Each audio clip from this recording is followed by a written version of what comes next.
ప్రణతి television వీక్షకులందరికీ నమస్కారములు. శనికేతువుల వక్ర సంచార సందర్భంగా సింహరాశి జాతకులకి ఆచరించవలసినటువంటి ఆలోచన విషయాల్లో తీసుకోవాల్సిన జాగ్రత్తలు ఏమిటి అనేటువంటిది ఈ వీడియోలో తెలుసుకుందాం. ఈ 2019 ఏప్రిల్ 30వ తేదీ మంగళవారం ఉదయం 6:42 శనికేతువుల యొక్క వక్ర సంచారం ప్రారంభమవుతుంది. అంటే శనికేతువు ఒకేసారి ఏక సమయంలోనే వక్రం ఉంటుంది. ఈ వక్రము ఈ సంవత్సరం సెప్టెంబర్ 18వ తేదీ బుధవారం మధ్యాహ్నం 2:08 వరకు కొనసాగుతుంది. అంటే మొత్తం 141 రోజుల 7:26 పాటు ఈ వక్ర సంచారం ఉంటుంది.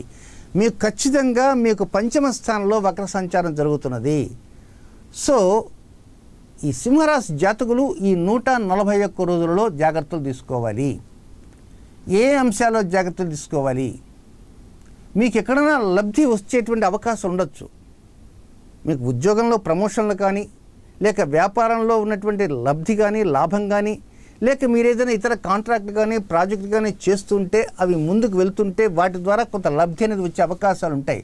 కనుక ఎక్కడైనా మీకు లబ్ధి అనేది వస్తున్న సమయాల్లో అక్కడ ఏదైనా చిన్న ఆటంకాలు జరిగే అవకాశం ఉంది కనుక మీరు ముందుగానే అక్కడ నష్టం వస్తుందని మాత్రం ఆలోచన చేయవద్దు. లాభం వస్తుందనే ఆలోచన చేయండి. కానీ ఎక్కడైనా చిన్నపాటి బ్రేక్స్ ఏమైనా జరుగుతాయా, ఒకవేళ ఇన్ కేస్ ఎక్కడైనా బ్రేక్ జరిగితే వెంటనే మనం తీసుకోవాల్సిన జాగ్రత్త ఏమిటి అనేది కీడించి మేలించాలి.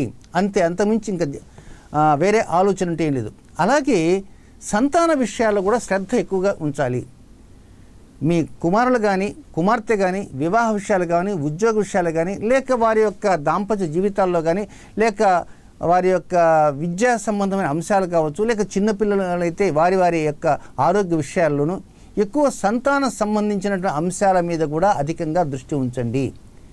ఏమండి మా అబ్బాయి అక్కడ ఉన్నాడండి, చదువుకుంటున్నాడు, లేకపోతే అమ్మాయి అక్కడ ఉందండి, అక్కడ భార్యాభర్త అక్కడే ఉంటున్నారు, వారికి హ్యాపీగా ఉన్నారని మీరు ఎప్పుడు అనుకోవద్దు. వారు హ్యాపీగానే ఉండొచ్చు, కానీ వారికి ఏదైనా చిన్నపాటి లోపాలు కలిగితే దాని ఇంపాక్ట్ వేరుగా ఉంటుంది కనుక అప్పుడప్పుడు మీరు గుర్తు చేస్తూ ఏమ్మా ఎలా ఉన్నారు, ఏ నాయన ఎలా ఉన్నారు, ఏమిటి అనేది అడుగుతూ వారికి ఏదైనా ఉంటే జాగ్రత్తగా సమస్య ఉంటే ఆ సమస్యని గ్యాదర్ చేయడానికి ప్రయత్నం చేయండి. సో ఈ 141 రోజులు అలాంటి జాగ్రత్తలు తీసుకుంటూ ఈ 141 రోజుల్లో 10 రకాల పర్యాయములు డేట్స్ దిగువ స్క్రోల్ అవుతున్నాయి. కానీ ఒక్కొక్క పర్యాయం ఒక్కొక్క రకమైన రెమెడీ అనేది అందజేయబోతున్నాను. ఆ రెమెడీని ఆయా తేదీలకు 15 రోజుల ముందుగా మీకు వీడియో రూపంలో అందించబోతున్నాను. ఆ వీడియోలో చెప్పిన విధంగా ఈ సింహరాశి జాతకులు ఆచరించడానికి ప్రయత్నం చేయండి. మొత్తం మీద సంతాన విషయాల్లోనూ, అలాగే లబ్ధి ఎక్కడైతే జరుగుతుందో అలాంటి లబ్ధి రాగల అంశాల్లోనూ మీరు జాగ్రత్తలు తీసుకోవడానికి ప్రయత్నం చేయండి. ఎప్పటి నుంచి అంటే ఈ సంవత్సరం ఏప్రిల్ నెల 30వ తేదీ నుంచి సెప్టెంబర్ 18 వరకు 141 రోజుల పాటు మీరు కొన్ని జాగ్రత్తలు తీసుకుంటూ ఆ 10 రకాల రెమెడీస్ని పాటిస్తూ ఉంటే వీలైనంత వరకు విశేష లబ్ధి కలుగుతూ సంతానంలో బెటర్మెంట్ రిజల్ట్స్ అనేది తప్పకుండా వస్తాయనే ఆశాభావంతోనే ఉండండి. నమస్కారం.